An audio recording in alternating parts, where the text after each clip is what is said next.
Bonsoir à tous, il est 19h, voici les titres d'autres journaux. Le conseiller auprès du président de la République chargé du mouvement associatif et de la communauté nationale à l'étranger, Nazih Baramdan, continue à sillonner les 4 coins du pays. À partir de Tipaza et de Bouira, il a rappelé la forte volonté politique de promouvoir les performances de la société civile.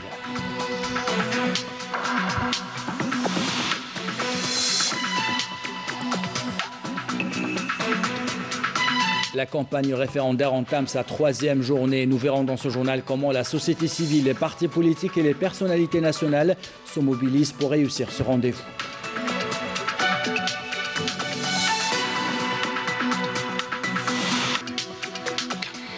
Comment pousser les Algériens à utiliser davantage leur carte Dahabia? Algérie Post organise des campagnes de sensibilisation à l'occasion de la Journée internationale de la Poste.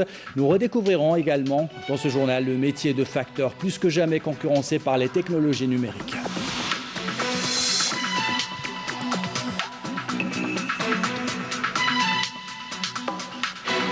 Et enfin, dans une demi-heure, les Verts affronteront l'équipe du Nigeria, un match amical qui se jouera en Autriche, un test pour l'équipe nationale.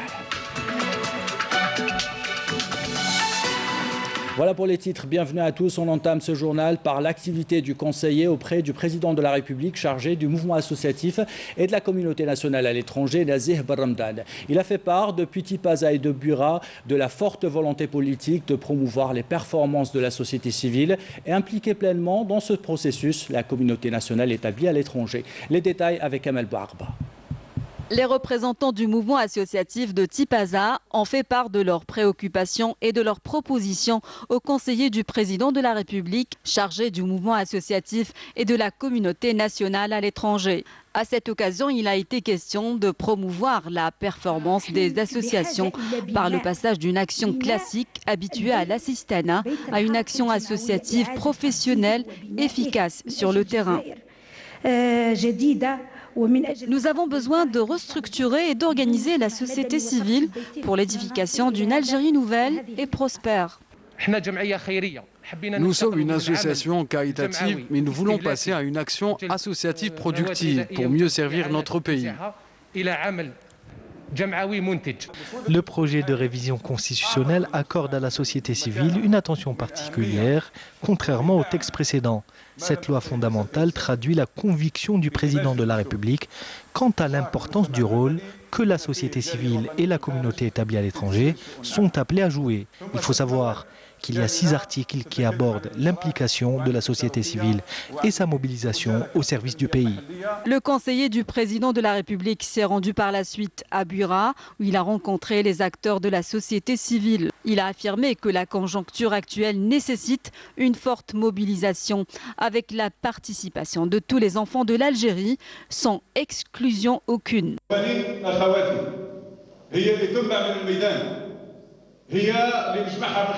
La véritable démocratie participative, c'est celle qui s'inspire de la réalité du terrain et des propositions que nous récoltons auprès des acteurs de la société civile et des associations actives. De par votre expérience et compte tenu des années d'activité que vous avez passées au service de la société, que ce soit en tant qu'association de quartier ou en activant dans différents domaines tels que l'environnement, la culture ou le caritatif, vous êtes les mieux habilités à apporter votre contribution, que ce soit au niveau local ou national.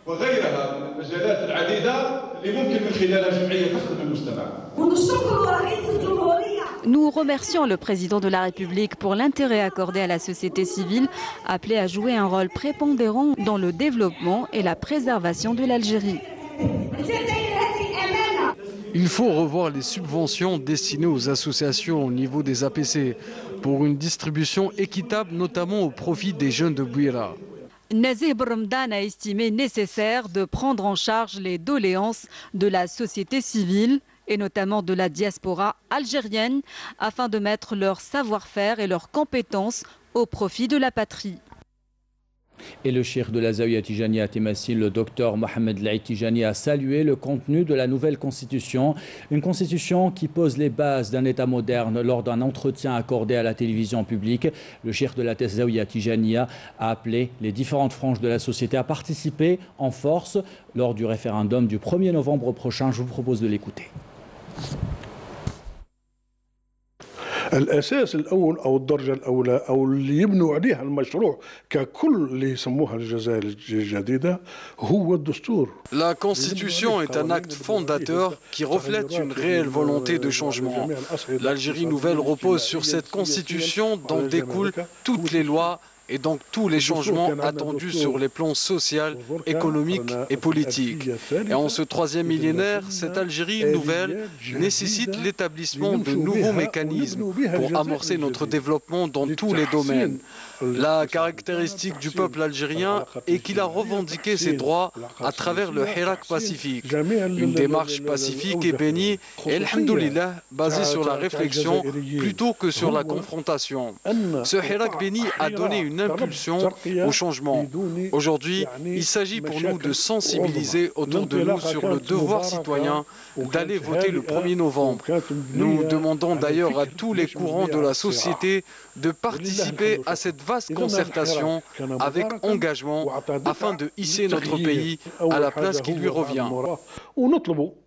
نطلب بجميع الأطياف تاع المجتمع يتقدم بكل قوة وكل جدية للانتخابات الوطنية إن شاء الله لنخرج بالجزائر إلى مكان أعلى إن شاء الله. Et justement, la campagne pour la révision constitutionnelle bat son plein. Partis politiques, mouvements associatifs et personnalités nationales sillonnent les 4 coins du pays à la rencontre des citoyens. Retour sur la deuxième journée de cette campagne avec Amel Bouarba. Hier, au deuxième jour de la campagne référendaire, le secrétaire général de l'UGTA, Salim Labacha, a appelé à partir de Skikda à une participation massive au référendum sur l'amendement de la Constitution, afin de concrétiser le changement tant espéré pour l'instauration d'une Algérie nouvelle. Il a ajouté que cette loi fondamentale préservera les acquis et les objectifs du Hirak dans un cadre démocratique. De son côté, le président de l'Organisation pour la préservation de la mémoire et la transmission du message des martyrs, Abdelkrim Khadri, a exhorté depuis Constantine les Algériens à participer massivement au rendez-vous électoral pour l'édification d'une Algérie forte et moderne à laquelle aspire le peuple et pour laquelle les jeunes du Hirak ont lutté.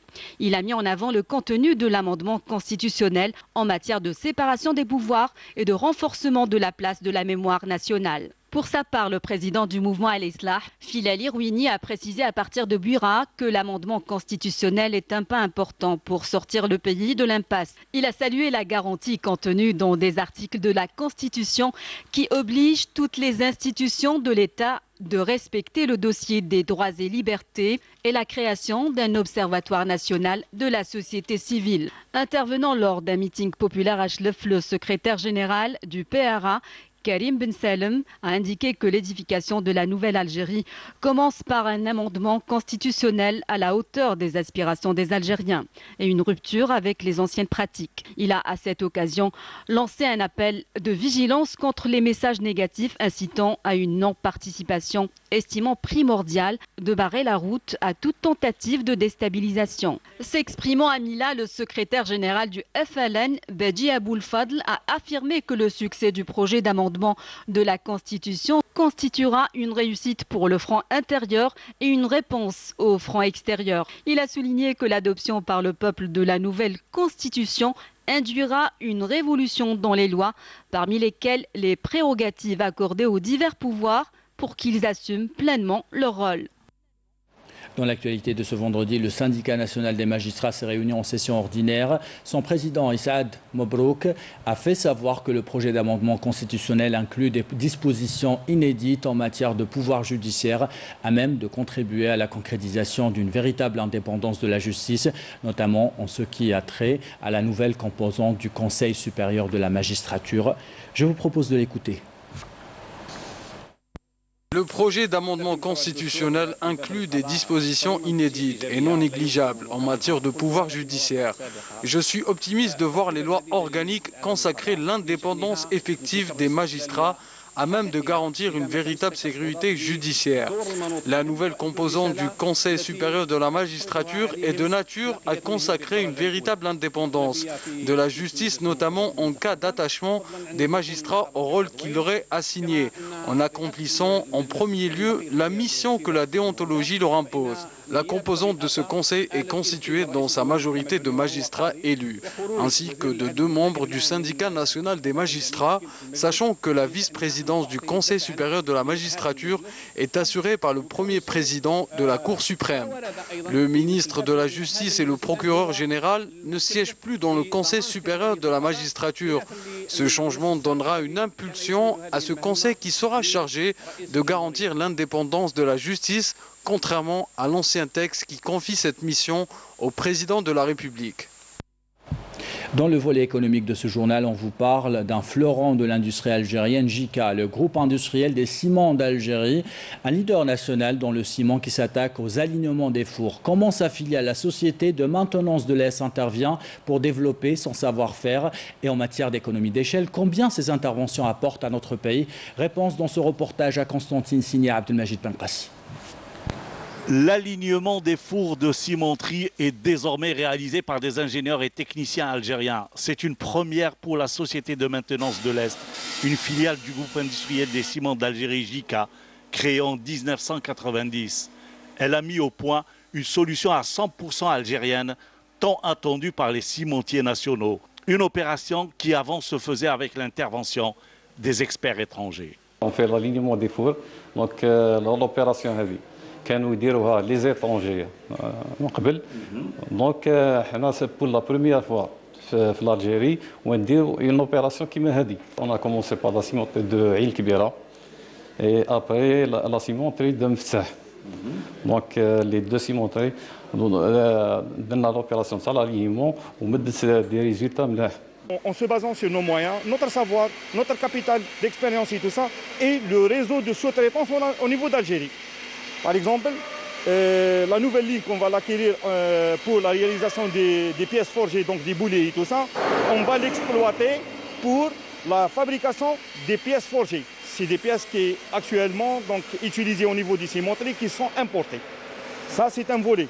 D'autres volets aussi, donc c'est de collaborer avec les techniciens des cimenteries, des maintenances et tout ça, pour faire rentrer au niveau de la SME le maximum de la fabrication et des pièces. Nous avons investi dans des équipements et investi dans la formation du personnel et nous sommes arrivés à faire le premier alignement four en Algérie. Donc l'avantage c'est qu'on fait de l'alignement avec l'unité en production. Auparavant, elle varie entre 20 à 30 000 €.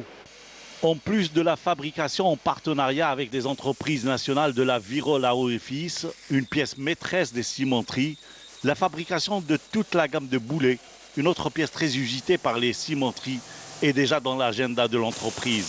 Elle est le futur défi à relever par la Société de maintenance de l'Est. La fabrication de la Virol a déjà permis de grosses économies. Il fait environ 260 000 €. Cette pièce nous a coûté environ 130 000 € toute charge. Mais on va gagner au minimum 8 millions d'euros par année, par cimenterie. Seulement il nous reste la matière première. Inch'Allah, peut-être dans les années à venir, avec des entreprises algériennes, notamment Al-Hadjar et même Bellara et même dans la Virol, nous avons fabriqué les 90% ici et 10% de pièces, elle est sous-traitée. On a développé l'opération de sous-traitance avec des partenaires algériens, des sociétés nationales. Donc les orifices, on les a fabriqués ici à Bni Merrad. D'autres défis restent encore à relever. Et on voici un autre défi pour notre économie. La généralisation du paiement électronique. Algérie Post multiplie les campagnes de communication, vous allez le voir, pour vous inciter à utiliser plus souvent votre carte Dahabia. 277 000 opérations de paiement électronique ont été enregistrées en 2020. Pas assez, selon Algérie Post. Reportage à Tizi Ouzou de Youssef Tafer, commentaire signé Badi Amarni. Le paiement électronique, une priorité pour les pouvoirs publics. Les campagnes de sensibilisation sont nombreuses pour informer les clients d'Algérie Post sur l'importance d'utiliser la carte Dahabia pour faire des achats ou régler des factures.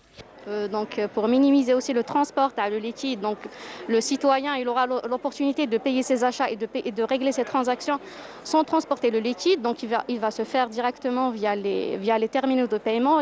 On n'est pas obligé de prendre de l'argent, même si on est à court d'argent, on a la petite carte dans notre poche et on paye. Justement, le problème, c'est la culture de paiement par carte qui n'existe pas encore chez nous. Pour eux, le paiement en espèces est le plus rapide, le plus simple. Or, non. C'est le paiement par carte qui est beaucoup plus efficace. On a un TPE, on l'a mis à la disposition des opérateurs économiques qui payent sur place soit l'inscription au registre du commerce, soit la délivrance des dénominations, la délivrance des attestations, le dépôt légal des comptes sociaux. On a gagné du temps. À Tizi Ouzou, une trentaine de terminaux de paiement électronique TPE ont été récemment distribués. Les besoins et la demande des commerçants et opérateurs est là, mais les clients et les utilisateurs sont toujours réticents. Donc l'acquisition, elle est là, surtout pour ce qui est du réseau postal. Donc les cartes, c'est Algérie Post. L'utilisation, par contre, il y a beaucoup de travail à faire parce qu'il y a un réel problème de confiance. Les gens n'ont pas confiance. Tout ce qu'ils ne connaissent pas, ils en ont peur.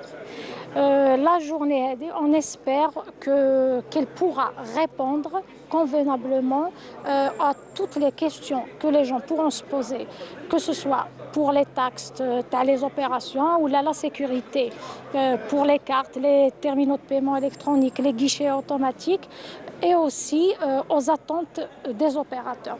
Le nombre global des transactions de paiement effectuées sur TPE au niveau national est passé de plus de 65 000 en 2016 à 277 637 en 2020. Cette action s'inscrit dans le cadre des efforts consentis pour résoudre le problème de manque de liquidité au niveau des bureaux de poste. Et Algérie Post célèbre la journée internationale de la Poste qui coïncide avec le 9 octobre de chaque année. L'occasion pour nous de s'intéresser à un métier très concurrencé par les technologies numériques, celui de facteur. On vous plonge dans le quotidien de certains de ces facteurs dans le centre de tri Malika Gaïd à Alger. Reportage d'Imad Boutelja, commentaire signé Abdelmajid Benrassi. C'est au centre de tri Malika Gaïd que commence la distribution du courrier et des colis postaux. Et c'est à partir de là que partent en tournée Mounir, Faisal et les autres, facteurs de leur État. Ils sont chargés de la distribution dans les quartiers des hauteurs d'Alger. Un travail qu'ils font avec beaucoup de plaisir et de bonheur. Nous avons rencontré le plus ancien d'entre eux. Alors, j'ai 29 ans, 29 ans bien sûr, 29 سنة. Ouais, soi-disant facteur bien sûr. C'est un plaisir. Toutes ces années passées, avec soi-disant Algérie Post bien sûr ولات لي ماشي ندوفوار ولات لي باسيون نحب سوا-disant كل نهار نتلاقى مع الناس هادو ولاو سوا-disant سي دي ممبر دو ما فامي كوم سي دي ممبر دو ما فامي وحنا نلحقوا هذا الكوري سوا-disant الكوري هذا مهما كانت الظروف ونتلاقاو مع الناس هادو افيك لو سورير افيك لو بليزير افيك ان غران بليزير واش نقول لكم تانيت أنا ماذا بيا ما نروحش ريتريت باسكو لا رولاسيون هذيك اميكال توجور بقات شغل ولاد فاميليال. Au fil du temps, une relation forte et amicale est réellement née entre ces postiers et leurs usagers. Et parmi eux, les 43 facteurs de ce centre de tri d'Alger. مركز إيداع وتوزيع ملكة قايد لدينا معدل 43 موزع بريد. Ici, au centre Malika Gaïd, nous avons 43 facteurs. Bien sûr, parmi eux des jeunes, mais aussi beaucoup qui ont une longue expérience. Le métier de facteur est toujours là, même avec la mondialisation et l'avènement d'Internet. Un noble métier qu'on a tendance à oublier à l'ère des multimédias. La télévision algérienne est en deuil. Elle perd un de ses journalistes, Mustafa Hani, décédé hier à l'âge de 66 ans suite à un accident de la route. Le défunt avait rejoint la télévision algérienne en 1988. Il a pris sa retraite en 2014. Les funérailles de Mustafa Hani ont eu lieu aujourd'hui au cimetière Driss à Boufalik. En ces circonstances douloureuses, le ministre de la Communication, porte-parole du gouvernement Ammar Belhimer et le directeur général de l'entreprise publique de la télévision algérienne, Ahmed Ben Sabban, ont présenté leurs sincères condoléances à la famille du défunt, priant Dieu Tout-Puissant de l'accueillir en son vaste paradis. Inna lillahi wa inna ilayhi raji'un. C'est l'heure de faire le point sur la situation sanitaire en Algérie. Le dernier bilan de ces dernières 24 heures avec le porte-parole du comité scientifique de suivi de l'évolution de la pandémie de coronavirus, le docteur Jamel Fourara. Les principaux indicateurs enregistrés au cours des dernières 24 heures sont les suivants. 146 nouveaux cas, 88 nouvelles hospitalisations, 109 patients guéris, 31 patients en soins intensifs et 6 décès. Avec la notification de 146 nouveaux cas, l'incidence au cours des 24 dernières heures est de moins de 1 cas pour 100 000 habitants, sachant que 20 wilayas n'ont pas déclaré de cas durant les 24 dernières heures, 22 wilayas ont déclaré entre 1 et 9 cas et seulement 6 wilayas ont notifié 10 cas et plus. Pour ce qui est des décès enregistrés durant les 24 dernières heures, leur nombre est de 6 décès, rahimahullah. Pour ce qui est des nouvelles hospitalisations durant les 24 dernières heures, leur nombre est de 88 patients. Les patients guéris à ce jour, leur nombre est de 37 067, dont 109 patients guéris au cours des 24 dernières heures. Pour ce qui est des soins intensifs, nous avons actuellement au niveau de nos hôpitaux à travers le territoire national 31 patients en soins intensifs. Et pour terminer, nous recommandons toujours à notre population de rester très vigilante durant cette période, de respecter les règles d'hygiène, notamment l'hygiène des mains, la distanciation sociale et le port de masque obligatoire en tout lieu et en toutes circonstances. Et bien sûr, la prévention reste de mise. Après des mois d'arrêt à cause de la pandémie, nos écoles ouvriront bientôt leurs portes. Mais une question inquiète la plupart des parents. Les enfants sont-ils plus contagieux que les adultes? Quelles sont les mesures qu'il faut prendre pour assurer une rentrée scolaire dans le respect des mesures barrières? Réponse dans ce reportage signé Walid Yousfi. Après 7 mois d'arrêt de cours, la date de la rentrée scolaire est enfin fixée. Mais cette rentrée en temps de pandémie de coronavirus inquiète les parents qui se posent beaucoup de questions, notamment à propos du degré de contamination chez l'enfant. Et justement, Gassem Ben Moufaq Oulida, professeur en pédiatrie à l'hôpital de Bertararia, nous apporte plus d'éclaircissements. Contrairement à ce qui a été dit au début de la pandémie de la Covid-19, que l'enfant serait un contaminateur potentiel, après un recul de 7 mois de cette pandémie et toutes les études qui ont été faites, ils ont conclu que l'enfant n'est pas un contaminateur, un grand contaminateur, et qui est faiblement contagieux, et que l'enfant, c'est au contraire, il est victime d'un contaminateur adulte, et ce contaminateur, c'est toujours un adulte au niveau de l'entourage, et c'est surtout l'entourage familial. Les enfants, entre eux, il n'y a pas une contamination très grande, donc ils se contaminent peu ou faiblement. Pour protéger les enfants et réduire la propagation du coronavirus dans les écoles, le respect des mesures sanitaires est primordial, mais pas seulement. C'est qu'il ne faut pas tomber dans la dramatisation ni dans la banalisation. Ce qu'il faut faire, c'est respecter les mesures de sûreté, respecter les mesures barrières, être responsable. Le rôle de tous est très important. Il faut jouer le jeu. Donc les adultes de l'établissement et les parents aussi qui ont un grand rôle, un rôle essentiel, je dirais. Pourquoi? Les parents vont sensibiliser, vont communiquer davantage avec les enfants, et les parents vont s'engager à être responsables. S'ils détectent que l'enfant a été infecté par le Covid ou qu'il y a un sujet contact, il ne faut pas qu'il casse ça. Il faudra aviser l'établissement, garder l'enfant à la maison et s'assurer du diagnostic s'il s'avérait que c'est une infection par la Covid-19, le SARS-CoV-2. Dans ces cas-là, il faut respecter les règles de confinement. Faire preuve de vigilance et respecter les mesures barrières, une responsabilité qui incombe à tous. Tel est le mot d'ordre pour une rentrée sereine et moins risquée. Voilà pour ces conseils. Dans l'actualité internationale, le haut-commissaire des Nations Unies pour les réfugiés, Filippo Grandi, s'est dit très content du soutien humanitaire qu'apporte l'Algérie à tous les pays qui accueillent des réfugiés, soulignant que pour permettre de mettre un terme à la crise très prolongée des réfugiés sahraouis, il faut faire avancer le processus de règlement du conflit au Sahara occidental. Intervenant lors de la 71e session du comité exécutif du programme du HCR pour les réfugiés, le responsable onusien s'est réjoui également de la qualité de la coopération bilatérale entre l'Algérie et le HCR pour assurer l'accès au territoire des personnes qui le demandent ou celles qui ont besoin de protection. Le représentant permanent au Mali auprès des Nations Unies a réaffirmé la détermination des autorités et de la transition à mettre en œuvre un accord ou l'accord de paix et de réconciliation issu du processus d'Alger. Il a assuré que les autorités de transition maliennes étaient résolues à respecter tous les engagements nationaux et internationaux du Mali dans le cadre de la continuité de l'État. Et on apprend également que le Conseil de la paix et de la sécurité de l'Union africaine a décidé de lever la suspension qu'il avait imposée contre le Mali, une nouvelle saluée par le commissaire de la paix et à la sécurité de l'Union africaine, Smaïl Cherki. Le très convoité prix Nobel de la paix a été décerné aujourd'hui au Programme alimentaire mondial pour ses efforts de lutte contre la faim, pour sa contribution également à améliorer les conditions de paix dans les zones touchées par les conflits et pour avoir joué un rôle important dans les efforts qui visent à empêcher l'utilisation de la faim comme arme de guerre.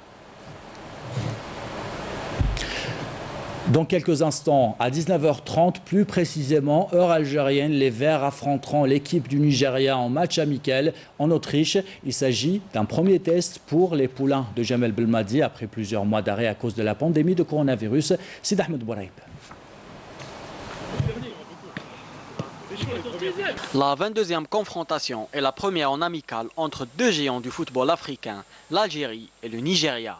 Sera une occasion pour Jamel Belmadi de tester ses joueurs après plusieurs mois d'arrêt dû à la crise sanitaire. Un excellent sparring partner, le Nigeria, titré à 3 reprises et malheureux demi-finaliste face à l'Algérie lors de la dernière CAN en Égypte. Un adversaire dont Jamel Belmadi se méfie. Le Nigeria, pas besoin de la présenter, cette équipe qui nous a اللي كانت عندنا في الكاس افريقيا et sur lesquels on a eu évidemment beaucoup de difficultés, mais de toute manière c'est toujours comme ça quand on joue contre le Nigeria. C'est une équipe qui a été au mondial, le dernier mondial. C'est une équipe qui est bien classée au classement FIFA, je crois qu'elle est deuxième ou au classement FIFA CAF. Les joueurs de la sélection nationale, composés majoritairement de l'ossature qui a disputé la dernière CAN, est renforcé par deux nouveaux éléments, Abdeljalil Medioub et Mehdi Zerkan, essaieront de rattraper le temps perdu à cause de la pandémie. Dernière nouvelle, Zinedine Farhad et Mehdi Zeffan ont quitté le stage à cause de légères blessures contractées à l'entraînement. Ce match sera également une opportunité pour le Nigeria de prendre sa revanche et pour l'Algérie de rejoindre son adversaire du jour en nombre de victoires. Le Nigeria compte en effet 9 victoires contre 8 pour l'Algérie et 4 matchs nuls. Les deux sélections ayant également gagné la CAN en venant à bout de l'autre en finale, en 1980 pour les Super Eagles et en 1990 au stade du 5 juillet pour les Fennecs. Voilà, et on souhaite bon courage aux Verts, un match que vous pouvez suivre sur la chaîne terrestre de la télévision publique. Un peu de culture à présent, car il en faut. On vous propose une visite de la galerie Beya qui ouvre ses portes à la nouvelle génération d'artistes algériens. Au Palais de la Culture Moufti Zakaria, la miniature rencontre la calligraphie, de belles formes et de belles couleurs que nous fait découvrir Nessiba Djaitir. Dans l'atmosphère ambiante de la galerie d'art Beya, formes et couleurs évoluent en harmonie. À chacun son mode d'expression et d'évasion. Plus d'une centaine de tableaux dans cette exposition contrastée et au style varié. En fait, il y a tous les mouvements artistiques, donc il n'y a pas uniquement le figuratif ou le contemporain. Donc il y a avec nous la miniature, par exemple, il y a M. Kerbouch Ali qui est présent avec nous. Il y a aussi la calligraphie avec nous, M. Safer Bati. Donc dans la peinture naïf, il y a avec nous Mme Belbahar Sohila. Il y a aussi avec nous M. Zerarti Al-Sri. Donc c'est un mélange de peinture algérienne, enfin des artistes algériens de toutes les générations. Des artistes au parcours aussi riche qu'imposant. Tout au long de leur carrière, ils ont marqué de leur empreinte l'art pictural algérien. Ils se sont forgés un style. Et aujourd'hui, sans voir leur signature, on reconnaît aisément leur peinture. Nous avons des artistes, mais qu'il faut les encourager. Vraiment, la galerie Beya s'y prête, parce que voilà, surtout en temps de Corona. Elle est grande, il y a de l'espace, c'est très pratique et il était temps. Dans leur peinture, ils utilisent et emploient de nombreux matériaux et outils de travail. Des démarches artistiques, des approches plastiques, avec en toile de fond des émotions à partager. Je pense qu'on est revenu vers l'essentiel et le plus important dans notre vie, qui est le partage, éventuellement le partage. Alors c'est un tableau où on peut voir les différentes qui m'ont vraiment touchée, qui m'ont vraiment accompagnée durant toute ma vie. Moi, je suis de Blida. Alors vous avez trouvé le jasmin, des hirondelles. Au fait, il y a beaucoup de choses. J'ai essayé de reprendre. Une palette riche et colorée dans cette galerie. Une galerie d'art qui porte le nom d'une artiste qui aura marqué son temps et son époque.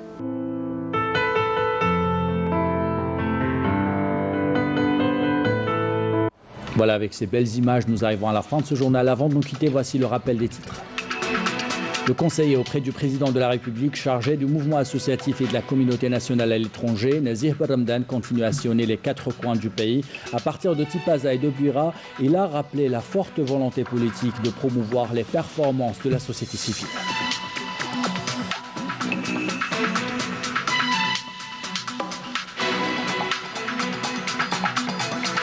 La campagne référendaire entame sa 3e journée. Nous avons vu dans ce journal comment la société civile, les partis politiques et les personnalités nationales se mobilisent pour réussir ce rendez-vous.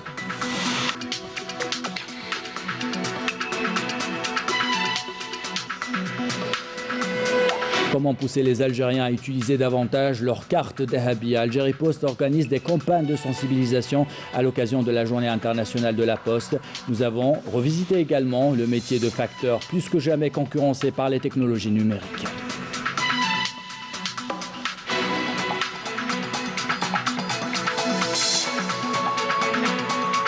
Enfin, les Verts affrontent en ce moment l'équipe du Nigeria, un match amical qui se joue en Autriche, un test pour l'équipe nationale. C'est la fin de ce journal, l'équipe de la rédaction qui l'a préparé, l'équipe technique qui l'a réalisé. Vous remercie de l'avoir suivi en bas de votre écran, les adresses web pour le replay de vos programmes. Belle soirée.